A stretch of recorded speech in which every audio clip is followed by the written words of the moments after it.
നമസ്കാരം. ഇറാനിൽ വീണ്ടും ഹിജാബ് വിവാദം കത്തുന്നു. ഹിജാബ് ധരിക്കാത്ത സ്ത്രീകളെ മാരത്തൺ മത്സരത്തിൽ പങ്കെടുക്കാൻ അനുവദിച്ചത് ചൂണ്ടിക്കാട്ടി സംഘാടകരെ അറസ്റ്റ് ചെയ്യാൻ ഇറാനിയൻ നീതിന്യായ വിഭാഗത്തിന്റെ ഉത്തരവിട്ടതാണ് പ്രതിഷേധത്തിനിടയാക്കുന്നത്. വെള്ളിയാഴ്ച നടന്ന മത്സരത്തിൽ ഹിജാബ് ധരിക്കാത്ത സ്ത്രീകളുടെ ചിത്രങ്ങൾ ഓൺലൈനിൽ പ്രത്യക്ഷപ്പെട്ടതിന് പിന്നാലെയാണ് ഈ നടപടി. തീരദേശ ദ്വീപായ കിഷിൽ നടന്ന മാരത്തണിൽ ഏകദേശം 2000 സ്ത്രീകളും 3000 പുരുഷന്മാരും പ്രത്യേകമായി പങ്കെടുത്തിരുന്നു. BBC റിപ്പോർട്ട് അനുസരിച്ച് സ്ത്രീകൾ ചുവന്ന ടീഷർട്ടുകളാണ് ധരിച്ചിരുന്നത്.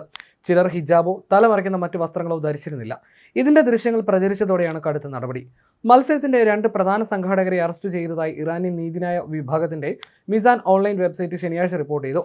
ഒരാൾ കിഷ് ഫ്രീ സോണിലെ ഉദ്യോഗസ്ഥനാണ്. മറ്റൊരാൾ മത്സരത്തിന്റെ സ്വകാര്യ സംഘാടക കമ്പനിയിൽ ജോലി ചെയ്യുന്ന ആളാണെന്ന് BBCയുടെ റിപ്പോർട്ടിൽ പറയുന്നു.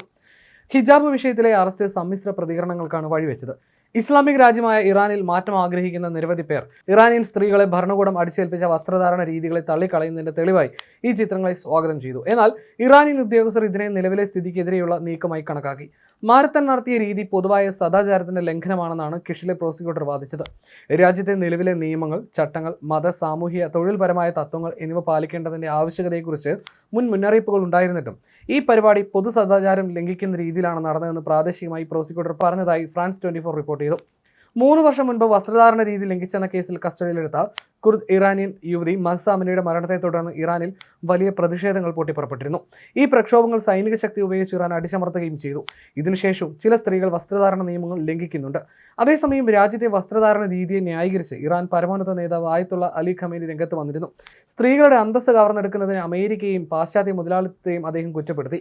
ഇറാനിയൻ സ്ത്രീകൾ ഇസ്ലാമിക് റിപ്പബ്ലിക്കിന്റെ കർശനമായ വസ്ത്രധാരണ നിയമങ്ങൾ പരസ്യമായി ലംഘിക്കുന്ന പശ്ചാത്തലത്തിലായിരുന്നു പ്രതികരണം. ഹിജാബ് നിയമം നടപ്പാക്കുന്നതിൽ ജുഡീഷ്യറി പരാജയപ്പെട്ടുവെന്ന് ഇറാനിലെ യാഥാസ്ഥിതിക ഭൂരിപക്ഷമുള്ള പാർലമെന്റിലെ പകുതിയിലധികം പേർ ആരോപിച്ചതിന് തൊട്ടടുത്ത ദിവസമാണ് ഖമേനിയുടെ ഈ പ്രതികരണം.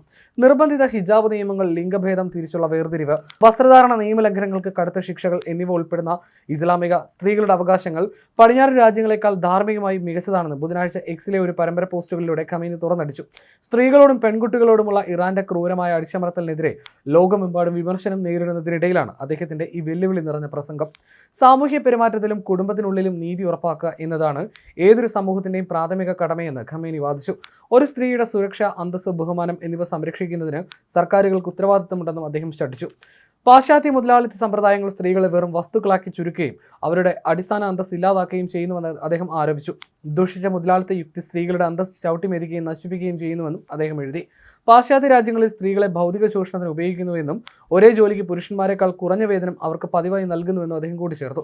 പോസ്റ്റുകളിലുടനീളം സ്ത്രീകളോടുള്ള ഇസ്ലാമിന്റെ ബഹുമാനത്തെ പാശ്ചാത്യ നിലവാരവുമായി താരതമ്യം ചെയ്ത ഖമേനി ഇസ്ലാമിൽ സ്ത്രീകൾക്ക് സ്വാതന്ത്ര്യം, മുന്നോട്ട് പോകാനും പുരോഗമിക്കാനുമുള്ള കഴിവ്, ഒരു വ്യക്തിത്വം എന്നിവയുണ്ടെന്നും മുതലാളിത്ത സമൂഹങ്ങളിൽ ഇതില്ല എന്നും അവകാശപ്പെട്ടു. സ്ത്രീകളെ വീട്ടിലെ ഒരു പുഷ്പം പോലെയാണ് കാണേണ്ടതെന്നും വീട്ടുജോലിക്കാരെ പോലെ പരിഗണിക്കുന്നതിന് പകരം പരിചരണവും ബഹുമാനവും നൽകേണ്ടതാണെന്നും അദ്ദേഹം പറഞ്ഞു. ഖുറാൻ, മറിയം, ഫറവോന്റെ ഭാര്യ എന്നിവരെ സ്ത്രീ പുരുഷന്മാർക്ക് ഒരുപോലെ മാതൃകയെ അവതരിപ്പിക്കുന്നുവെന്ന് പറഞ്ഞ അദ്ദേഹം ഈ ഉദാഹരണങ്ങൾ ഇസ്ലാം എങ്ങനെ സ്ത്രീകൾക്ക് അന്തസ്സും ആത്മീയ സ്ഥാനവും നൽകുന്നുവെന്ന് വ്യക്തമാക്കുന്നുവെന്നും അദ്ദേഹം വാദിച്ചു.